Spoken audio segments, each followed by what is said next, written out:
Hello, welcome to LunART Live. My name is Augusta Brula, and I am the LunART Visual Arts Coordinator. And for those of you who are new to the series, the mission of LunART and LunART Live is to feature the incredible creativity of women artists across all disciplines. LunART Live events are sponsored and produced by Microtone Media, so thank you for making this event possible. During the live stream, please feel free to write any questions or comments in the chat. And with that said, today I'm very excited to introduce Nathalie Miebach.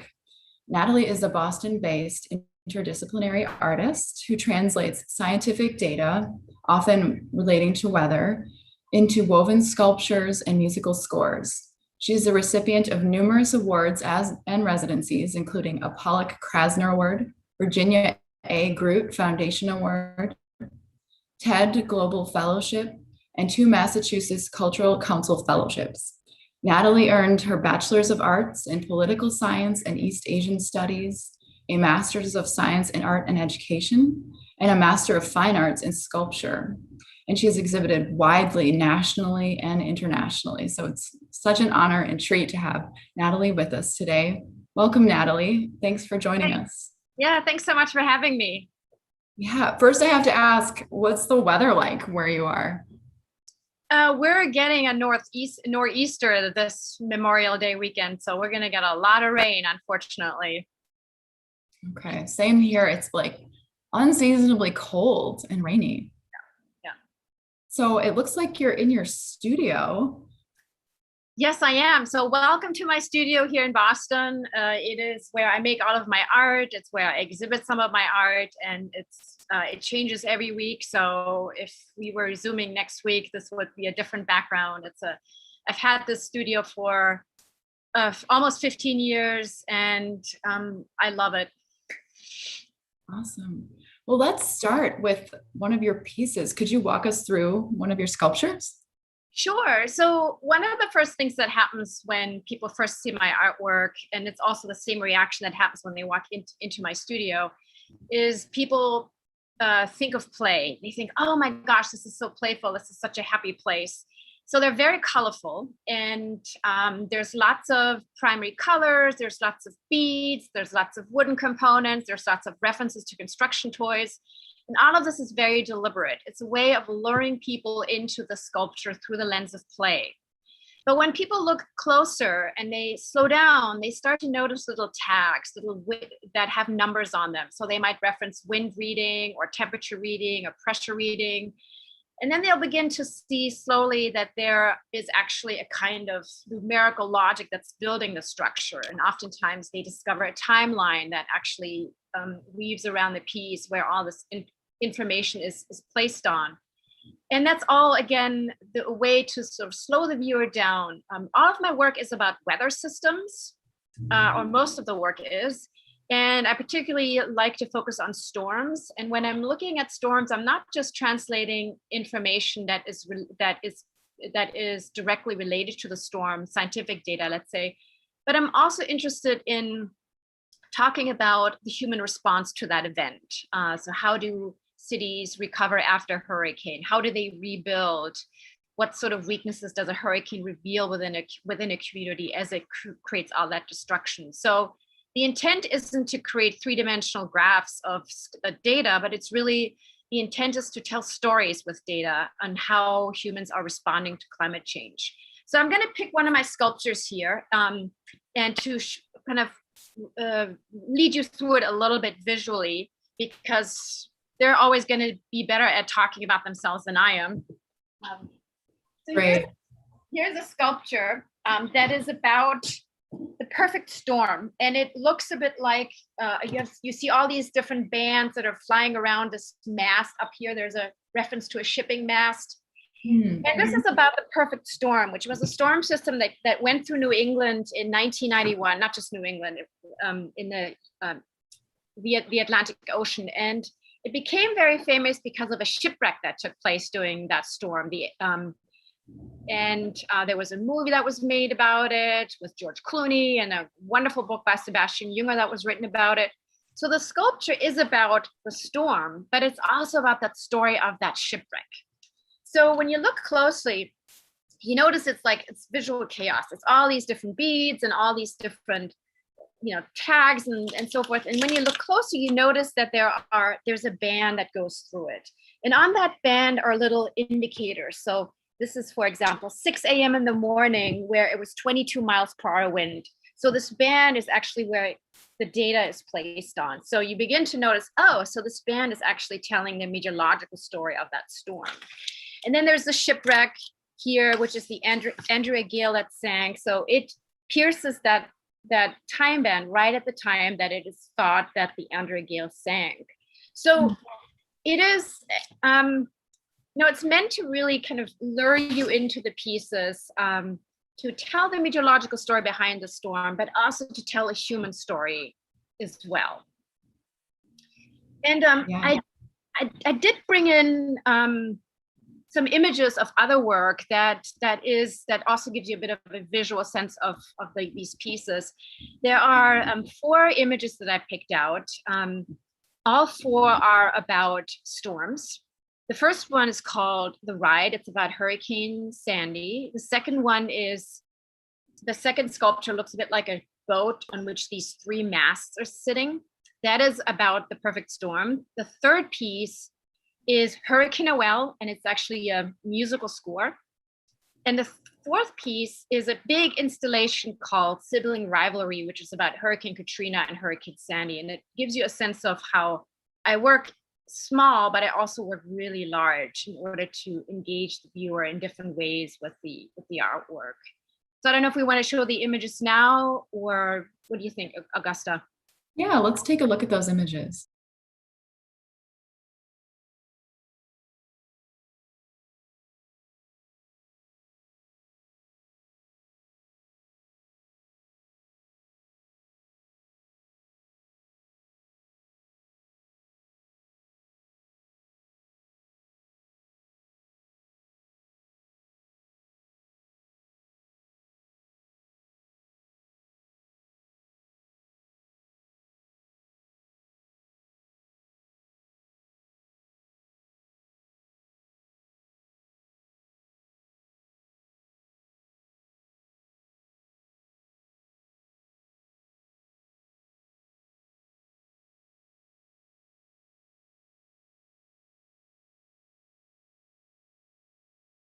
Thanks for sharing those images, Natalie. And I love that like your artistic language invites people in, and it's really a way to get them hooked and into the data. And can you talk about when you began integrating art and science? Did the art come first, or did the science come first, or maybe it happened at the same time? Yeah, it very much happened at the same time. I came into the arts a little bit later in life. So I was already in my 30s. And I was taking science classes at night school, and I was at the same time taking a basket weaving class just down the road. And I became so fascinated with the science that I was studying. This was an astrophysics class that I was studying. And here you have, the deepest of space and time that you can study through science. And yet everything about astronomy is really flat in the sense that you can't touch anything in astronomy in space. You can't go out and touch a star. You can't jump into a little spaceship and zoom around the solar system to get a spatial sense of it. And as a tactile learner, that was a real barrier. And I really wanted to figure out a way to penetrate that wall, that flatness, because I was so incredibly amazed at that science that, it took me until my 30s to actually take a class to find that out. And the irony, I think, was that I was going into this lecture hall at night, straight from my basket weaving class with all my buckets and sprayers, and I was listening to these lectures. And so I wanted to use basket weaving because I had it around me to somehow make this into 3D.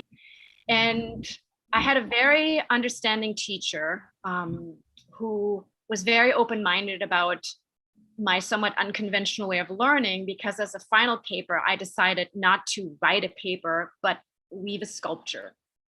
And so that was sort of the breaking point, or the breakthrough point for me, where I realized, I really can use an artistic medium to study science. And then from then on, I started to think a little bit more about the basket. The paper that I turned in was really a graph that I had changed into a three-dimensional model. But I wanted to sort of go back to the basket and dig deeper into the grid of the basket and to see if I can use it to take another approach of studying the science. And that's when I started to look at data and really dry looking calendars of sunrise and sunset data and so forth. And when I first started to think about the basket, I thought of it as a grid. Sorry, this is such a show and tell, but it's so convenient to do it. I love it. So this is that was sort of how I started using the basket initially. So we have vertical elements, and these are, this is a basket.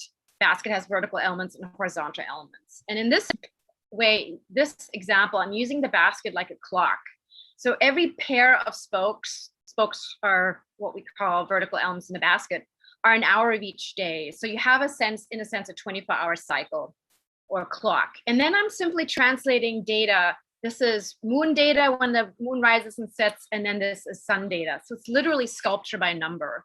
And if you do this over time, you see that sculpture in the back here, that's those undulations that you see, that's the numbers that are creating it. So this is sort of how it started. And I think initially art was in the service of science, meaning I was creating every piece with this question such as, how big is the sun? And then I would go try to make a piece that would answer that question. And so it was very much about using data to explain through a tactile medium a scientific question that I had. Now, many years later, that relationship has changed. The data is really helping me understand the potential of sculpture much better. And it's also helping me to really kind of dig into the poetry of data, because I think data is incredibly beautiful and poetic if you sort of rip it out of its conventional way of representation. You know, we're so used to seeing data through a graph or through a pie chart, but data is always related to human experience, and it's the human experience that really, or any kind of species experience that really matters. And so data has also helped me kind of dig into that complexity of human responses to climate change much better. So it's changing a little bit, but they're still very much here. So everything you see in the background here is data driven. It's still, I can't separate sculpture and data. For me, they're all kind of together. Wow, that's amazing. I was looking at your work and thinking about how much energy is in it. Like I can feel the energy of the storm in your work. And I think the fact that you use data, it gives it this freshness, and it's different than if you were to think, oh, what's my concept of a storm? Because you're using like literal data points. So I think that's really interesting. And it's so successful in your work. And do you feel like having those parameters is a challenge to your creativity, or does it help rein you in terms of what you're going to create and how to start a piece? Oh gosh, I one of the things I love about working with data is that I walk into this contradiction every day in the studio. As a craftsperson, the first thing you learn is if you really want to understand a material that you're working with, either if it's paint or wood or glass or sculpture, whatever it is, you have to fail with that material 100, 1,000 times. It's by failing with what you're working with that you really truly understand where its parameters lie. If you take that approach with data and you say, I'm going to fail with data, I'm going to tweak it, twist it, burn it, saw it in half, sit on it, then you very quickly find yourself in this murky territory, because is data still data, or has it now become something else? And I love that, because it also reveals how much we want data to function in a very didactic manner. We want data to reveal something to us. And I think in that we are not courageous enough to fail with it. And so I'm always kind of struggling with this tension. Am I failing too much, or am I failing not enough with data? So data is really what constantly pushes my buttons. I love limitations. Limitations are possibilities. I can't do anything without some sort of limitation. So the data really gives me great a great set of parameters to work with, because one of the things that I've always held true is that I don't change the data for any aesthetic reasons. So even though I make a million aesthetic decisions, blue, yellow, green, whatever, the data itself is consistent. So I still want you to be able to read the weather off of that sculpture. And that in itself creates, parameters, because I mean, as you yourself know, as an artist, you can have a really great idea, but if visually at the end of the day it doesn't cohesively come together, then the piece really isn't standing up on its own. And so when I'm translating data and I'm thinking, oh, this would look so great if it was just 25 miles an hour wind as opposed to 35 miles, the data will always win. So I have to find some other way to make this visually cohesive. It's the data that in the end does hold the upper hand. But that's been something that it's been important to me, because if I want the work to function in a scientific context and an artistic context, I have to respect both disciplines, or at least some tenets of both disciplines. Absolutely. And we do have a couple of questions I wanted to, from the audience. Of course, how many hours does it take you to build a sculpture? And how much, well, I'll let you answer that first. Sure, I can answer both of them. The second part is, what's the ratio of time you spend on data research versus actually crafting the artwork? So it takes, yes, so research is part of the art making process, and it's a back and forth. So I start with research. It always starts with research, and then I start making the artwork, whether it's a sculpture or a musical score. And then I go back to the research and I go back to the sculpture, because once I start translating data into a three-dimensional form or a musical score, it starts talking back to me. It itself can provide possibilities of either different data sets that I might be bringing in, or maybe suggesting a kind of metaphor lens that the data could be interpreted through. So it's a back and forth constantly. They do take quite a bit of time. This piece here that I was showing you earlier, this one, that took about 3 months to make. And that has a lot to do with the research. So it's not just research and then poof, I spit something out. It's a back and forth. And they do take a long time to make. I think, but slowness again, is one of those things that I have found very helpful in data translating, because when you're observing weather is an amalgam of system that interacts with an environment, and that interaction reveals itself slowly. So when you really want to observe weather and how it acts in an environment, it's not your app that's going to tell you how it does that. It's by observing it over time. So there's a slowness that weather observing demands of you. And it's the same thing with weaving. There's nothing quick about a basket. It takes time. And so I love that the fact that they share that characteristic, that slowness is actually a really healthy thing in trying to interpret the nuance of data. I love that part. Yeah, like there's a temporal element to both the data collection and your process. Yeah, that's really neat. And so, oh, go ahead. Should we show just a couple of images maybe? Yeah, that sounds great. I picked out 3 images that show you a little bit of the earlier work. So what you'll see now are 3 sculptures that are from that period of time when I was very much beginning with a scientific question. So, and you can see how different they look. There's much more of that undulating part of the basket, creating the form like you see in that piece in the back there. The first one is called Antarctic Explorer. It's a piece about the first day of sunlight in the Antarctic to the first day of 24-hour sunlight in the Antarctic. So it's kind of like a calendar.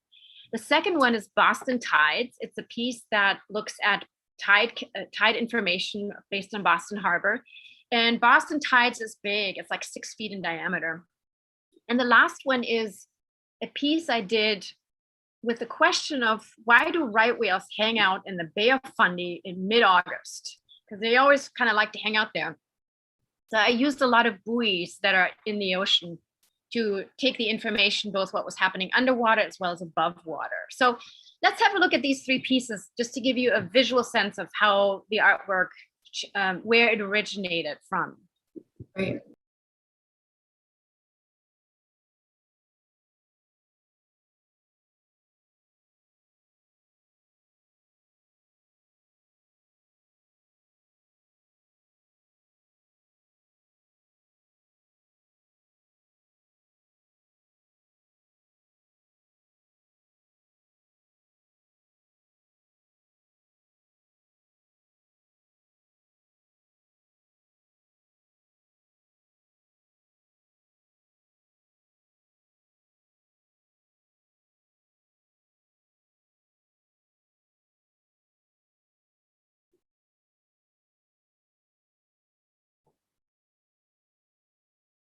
Those are so fascinating. So I know that you have a background as an educator, and I'm wondering if I think of teachers as always trying to present information in new and exciting ways. So is your background in education influential in how you present the data?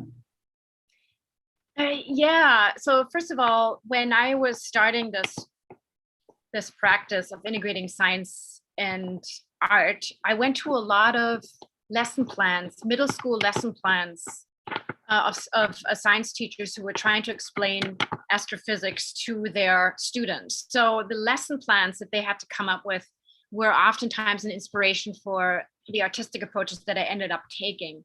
So teachers are my heroes, especially K through 12, and especially this year, my goodness. Because they have to do this very difficult thing of explaining something very complex in 45 minutes in a way that is engaging to the learner. So teachers have been inspiring to me in that sense. As a teacher myself, I think I've been teaching these techniques, these weaving techniques, for quite a while now. I think 15 years is when I started it. And, we all come with lenses, we all come with filters. And I'm so used to approaching these weaves through the lens of data that, I have sort of a narrow focus, and teaching really helps me see other possibilities. So the way I teach my classes is I teach people how to start, and then they have to problem solve their way to the end with materials or with whatever they want to work with. And it's this problem solving that has taught me so many different ways that these traditional weaving techniques can be applied for. I think teaching has also made me respect so much what these basket weaving techniques can offer. They're all about engineering, and they've endured for so many, many years. I mean, they're thousands of years old, and the reason they have persisted as being part of human culture and animal culture is because they're so resilient. They're adaptable, they're changeable, and yet there's something physically that's incredibly solid about these techniques. And teaching has definitely made me discover that and just appreciate how lucky I am to be a basket weaver. Absolutely. And I mean, you've really gone in depth with this data too, and started incorporating musical compositions. In 2009, you started the Weather Data Project, in which scores of music are created based on weather data. And can you talk about what inspired this new aspect of the project and how you began collaborating with other musicians? Yeah, so I think one of the reasons why I wanted to go into music is because I started to become more and more interested in not so much how a weather instrument understands weather, because a weather instrument is a metronome. It can measure things by the minute, by the second. It's very good at that. But humans have a much more visceral, much more holistic way of understanding and responding to weather. I mean, you were talking about earlier how it's gloomy in where you are today. It's a kind of a depressing feeling when it's rainy. So I was getting more interested in how we respond to weather, and not just how weather is recorded. But I also wanted to keep the consistency of data alive. And so I turned to musical notation as a way of bringing a nuance of emotion that I felt like I just couldn't get through with sculpture. And I wanted to give that emotional reading of data without actually changing the data. So in a very naive way, and I say that because I don't play music nor can I read music, I started building these, what I thought were musical scores, which are really kind of visual matrices that translate the data into a format that could be interpreted musically. And so they were a way, so for example, the very first score that I wrote was about a death in the family. It was my father-in-law's death. And I thought, my gosh, can you actually write an emotional score about a death in the family just using objective weather data? So I used all my weather data from the week of when we found out about his death to his funeral, and built the score entirely out of weather data. And then the only thing that I integrated into that score that was not data was describing what time felt like. Because when you're going through grief, time slows down, time speeds up, you're all over the place. And so then I took that score and went to an incredible pianist here in Boston, and Elena Rombola, who looked at the score and didn't laugh in my face, which was really important, and took this seriously and interpreted the score still based on the data, but bringing in that emotional quality, because I feel like we are much more able to respond emotionally to music than we are to sculpture. Or at least I find it's easier for me to do that. And so that was sort of the beginning of it. And then I continued translating the data into musical scores. And by working with many very gifted and very honest musicians who kept telling me what didn't work about these scores, they changed in format. So they went from kind of looking like trying to mimic traditional scores to graphs to maps. So they changed in their visual outlook because the more I did concerts with them, the more I kind of understood what these scores look like, what it actually looks like in physical space. I also changed the way I work with composers. At the beginning, when I did the scores, it was really important that the composers would play exactly what was on the page. Like I really wanted the data to be played. But I found that if I just sort of open up my expectations and just sort of, let them figure out where they get traction within that data set, where do they get traction within that story that's embedded in that score, and see what they do out of it, the music was much more interesting. And so the Weather Score project was a way of bringing in other people into the data translation process, because those musical scores are not just used for musical performances. They're also I also use them as blueprints. So the composer and I work off the same basic beginning. And we've had over 14 concerts now all over the country. With every concert comes a new commission for an emerging composer, sometimes two. And I work with local musicians in that area. So it brings the community that they have, their network, brings them into the gallery space. And then we have a concert. And the nice thing about those concerts is that they're not just about looking at art and looking at musical scores. They're also about talking about data as an artistic medium. Like how do they struggle with this idea of data? Is data still a data when we translate it into an artistic expression, or has it now become something else? And it's also oftentimes leads to a discussion about how climate change is affecting the community. So a lot of the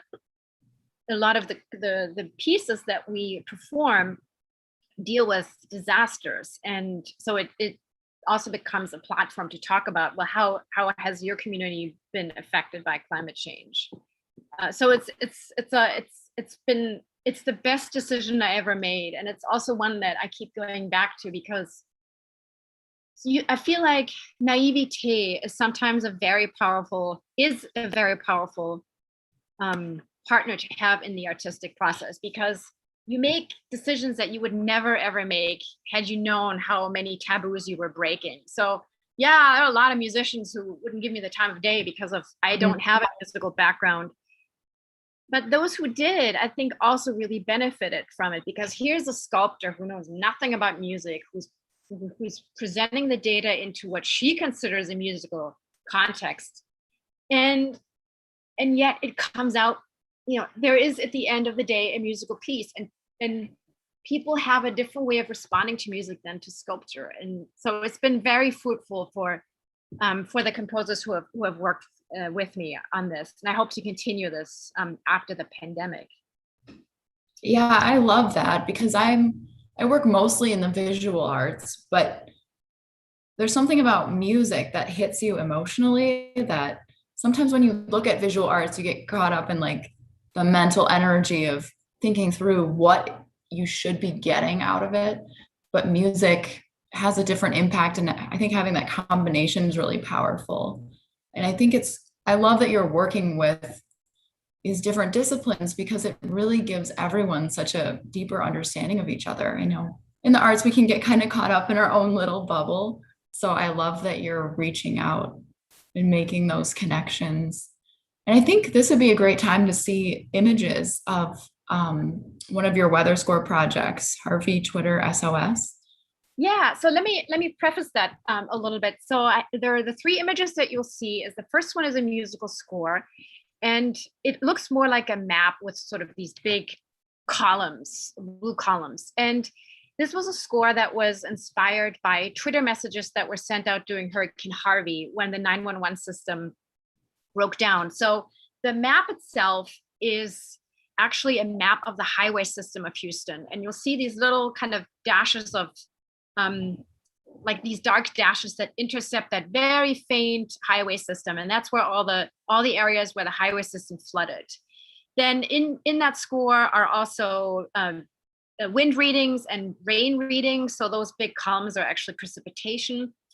And then these big circles that you see peppered all over the score are where those Twitter messages were sent. And then along the side of it, you see the sort of these little pieces of paper that have the Twitter messages. And what inspired this one was that the New York Times did a visualization of both showing where those Twitter messages were coming from, but also the content of the Twitter messages. And it was a really wonderful way of bringing in both the analytical side of data translation, but also the powerful impact of the emotional content of those Twitter messages. So, Twitter messages like stuck on the roof for 2 days, running out of water, they're really just filled with these give you a really sense of what people were going through during that storm. So the score that I wrote is basically talking about that. And then the next two pieces are examples of what I did with that score. The first one is a wall piece, a smaller wall piece, like 7 by 9 feet, that the quilt that you see, which is actually, that's the quilt back there, right here, is translates all the weather data and data related to Hurricane Harvey, where the shelters were, where the flooding happened, where the Superfund sites flooded and so forth. And then surrounding it, you see these sculptural components that talk about flooding events that have occurred before Hurricane Harvey. So one thing that hurricanes do is they reveal, they don't just destroy, they also reveal. They reveal weaknesses within communities. And Houston has definitely battled with floods prior to Hurricane Harvey because of the way that it has grown. Houston is a bowl, and more areas were built up, so the water has no place to go. And that's one of the reasons why they keep having these flooding problems. The second piece is a large piece called The Madness of a Drowning Gambler. And it's also about Hurricane Harvey, but it's looking at the effects of both flooding events caused by precipitation, but also sea level rise that have impacted Houston and also the southern coast section of Texas. But it's also really about how we gamble with the future by not really knowing how to respond to climate change. This is very much a piece that's addressed to people like me who, are very aware of the fact that I'm playing a part in causing climate change. At the same time, I don't know what to do about it. So there's this part of the problem, but you're also, but there's also the sense of not really knowing what to do about it. So we're sort of the drowning gambler in this piece, I guess. So let's have a look at that, and then we can see how that musical score ended up in a musical performance.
Yeah, I mean, not only are those pieces conceptually just incredibly deep, but they're visually gorgeous and they're very impactful in every way.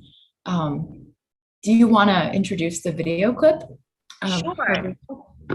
Yeah, okay, so the video that you're going to see is a performance that we did at Denison University in 2019, I think, with the Ethel Ensemble, which is an ensemble from New York City. And what we did there was we used the highway system of Houston, and we arranged the chairs in the gallery according to the highway system. So you'll see in the video, you'll see kind of people sitting all over the place, and they're very roughly trying to mimic the highway system. There's a cello in the beginning, in the middle of the room, and she plays the theme of the city. And so you'll see that the more the video goes on, the more frantic she becomes. Then you have two violins and one viola coming in from the sides, and they are weaving in and out, and they represent the water that's slowly engulfing the city. At some point, you'll hear people starting to talk, and what they're reading are little Twitter messages that we gave them as they entered the gallery space.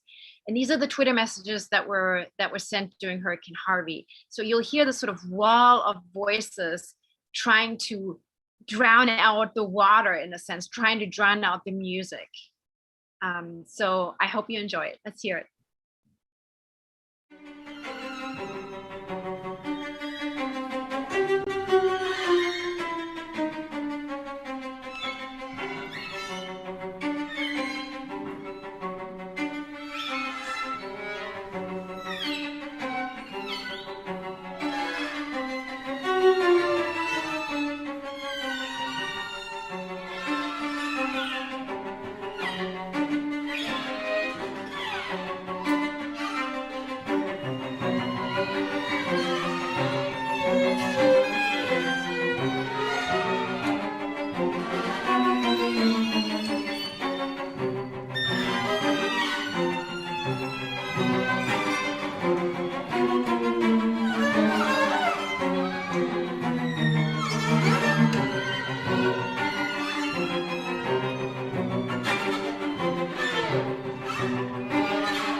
I'm pregnant. I'm starting to feel ill.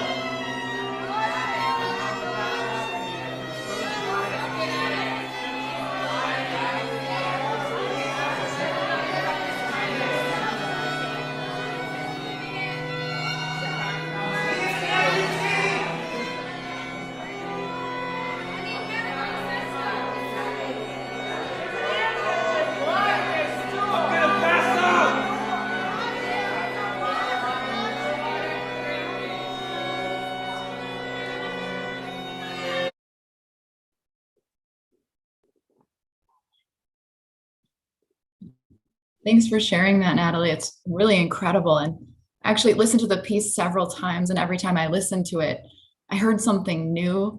Like towards the end, I think I heard sirens.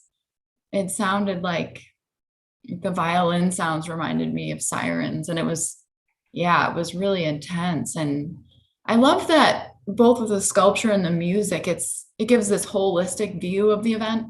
But then when you zoom in, there's those individual stories and like the voices that carry through the Twitter comments that you collected. And so how do you collect data and how do you incorporate different sources for the data? Yeah, so the Harvey Twitter SOS is actually a good example to use. So when something like a hurricane happens, the first thing I do is I collect lots of weather data, because that's the time when a lot of data collecting websites become available, because all the newspapers want to write about it, and so I just collect a lot of data, weather data, ocean data, everything that's related to the storm. And then I try to follow the local television stations, because the local television stations become these SOS centers, these 911 centers, and they will relate, where is it flooding? Where can you go now? What's happening in this community? What's happening in that community? So it's a really good window into how communities are organizing themselves on the spot. And then I just read a lot. I read how are newspapers, or how is this event being talked about in 2 weeks, when most of the major news agencies, newspapers have left, media outlets have left. How do communities respond after 2 months, after 3 months? So it takes a while to just sort of gather all these different data sets. I become a bit of a hoarder. I don't read anything out. I just kind of gather data, and not just data in the numerical sense, but also data in the people's stories about how they recovered, or stories about who's getting access to FEMA aid, who's not getting access, what are the inequities that are being revealed through the storm. So really kind of taking a broad look. And what I'm looking for as I'm doing all this hoarding, in a sense, is I'm looking for something to give me traction. And it's sometimes just this one thing, like that visualization in the New York Times, where you have the Twitter messages and you had all that data about where the Twitter messages were coming from. There was so much in there. And that's usually when I start, just something that really brings in the human story and the weather story together. And then from then on, I usually start by translating one data set, two data sets that's related to the storm, that gets the sculpture going. And then once the sculpture gets going, or a musical score, depending on how I work, then I go back to the data and so forth. So it's sort of going back and forth. I use the internet an awful lot for my research, but once I start building, I try to kind of get away from the computer and really just focus on the sculpture. So I don't use any kind of, I know this is a question that comes up a lot, that's why I'm saying, addressing it. I don't use any kind of modeling software to help me envision what the data would look like. I use the computer to gather data, but not. Okay, wow, that's interesting and good to know. And it's easy to imagine that it takes months and months for a single piece. And are there any other platforms you want to look at, like TikTok or other places you're collecting data from that you haven't yet? I don't know. I collect data from a lot of different sources. So I'm sure there's lots of sources that I haven't collected yet. What I'm looking at right now is actually COVID data. I'm making several pieces on COVID, and I'm finding it very interesting how hard it is for me to work with that data. I think weather data, it's easier for me to kind of step away from it, but because we've been so impacted by COVID in so many personal ways, it's much harder to look at that data with the sort of, through the analytical eyes of a scientist and not think about people that are close to me that have been impacted by it. So I'm finding myself kind of in an interesting position where I'm working with data and I'm definitely finding some hesitancy, some barriers where I'm having a harder time separating the personal experience from the numbers that I'm confronting. And I find that very interesting. That's a different kind of I'm learning something new about what it's like to work with data that's actually affecting you personally. So it's interesting. We'll see what happens. Yeah, that ties into we have a question from the audience about, does social science data find its way into your work? Specifically like recovery, hurricane recovery, how many people are displaced and to where, or is this too much extra? No, not at all. In fact, that's sort of the whole point of bringing up the weather data, is to reveal to reveal how the weather is impacting communities on many different levels. So yes, it's very much about looking at the complex issues that a hurricane brings up in a community.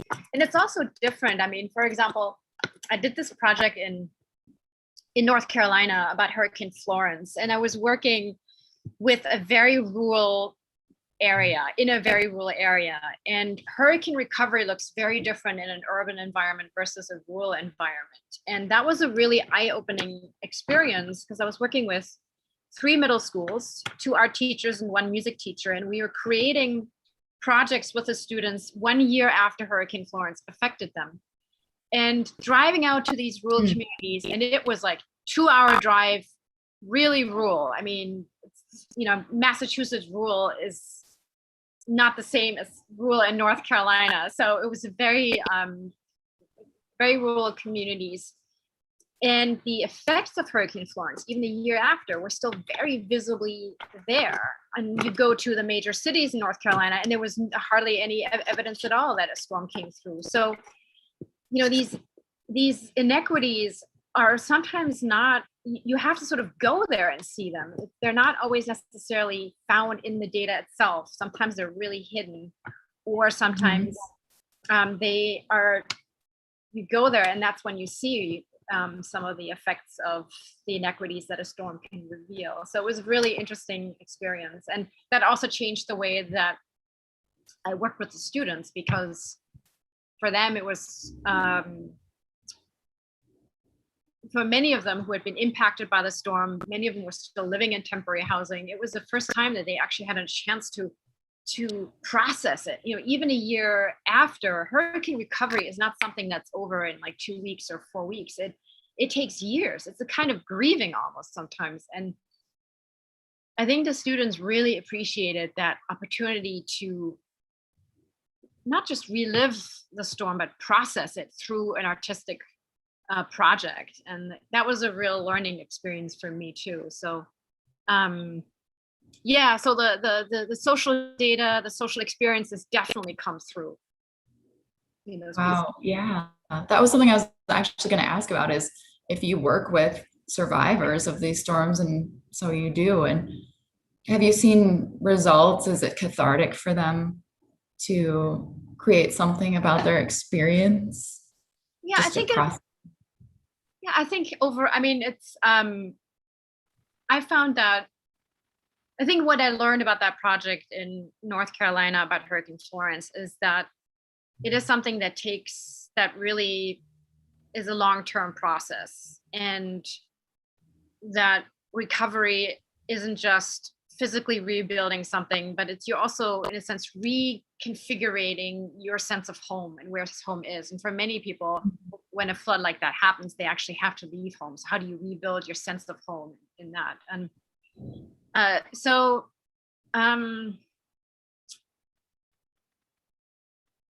yeah, I think art in that sense, I think has been a really great resource to just provide opportunities for people to talk about what's happening in their own environment. So, you know, I know my work focuses a lot on natural disasters, like a hurricane or major flood, but the impacts of climate change are happening everywhere, and we're having flooding problems in Boston all the time. And so it's artistic processes or artistic projects such as, you know, writing or music or visual arts provide alternative ways of processing what's happening to our environment. So even though they are about, you know, a lot of the pieces are about specific events that oftentimes happen elsewhere than the places where they're being exhibited, they're also really functioning. Well, I also want them to function as a platform to engage people to talk about their own views or their own experiences of how the environment is changing, even in subtle ways, but it's changing. Absolutely. Yeah, and I really appreciate you creating work so we can have that conversation around. It's so incredibly important. Yeah, and I really encourage everyone to check out Nathalie's full portfolio at nathaliemiebach.com. There's just so many incredible pieces. It's really fun to check out. And also, Nathalie, you just opened up a shop, right? So you've been really busy with that. Can I do a little plug on that? Yeah, I will. I want to say I've already looked at your shop online, spidersandbirds.com. And if you've fallen in love with anything, please check it out. And there's pieces available that you could have in your home and brighten up your life with. And yeah, go ahead, add more to that, Nathalie. Spiders and Birds was started as a way of keeping the studio functionally or financially afloat. And it's something I wanted to try for a while. So it's playful design for the home.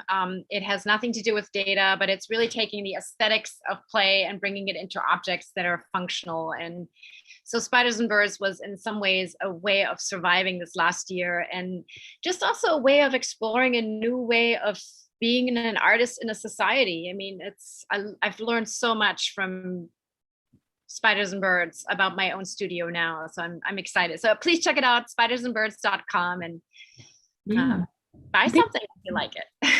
It's so important to incorporate that joy of fine art into everyday life. So I appreciate that you're taking that approach too, as well.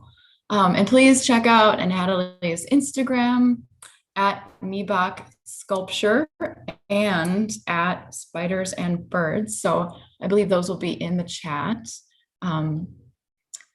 Thank you so much, Nathalie, for joining us today. It's just been delightful talking with you, and I can't wait to follow you and see what you do next. Hopefully you can come to Madison sometime in the future and we can find a way to collaborate. I also want to mention that the next LunART Live is going to be June 30th with Rachel Fox. She's the director of School of Madison Ballet. And I also want to let everyone know that our pop-up exhibit, Students Against Hate, United by Love, is now on our website at lunartfestival.org. This is a collection of works created by fifth graders based on the theme of activism and love under the direction of Kelly Parks Snyder. So be sure to follow LunART on Facebook and Instagram to learn more about our upcoming events. And as always, if you loved this program and want to support our future programming, please donate to LunART, lunartfestival.org/donate. Thank you so much for joining us, and we'll see you next time.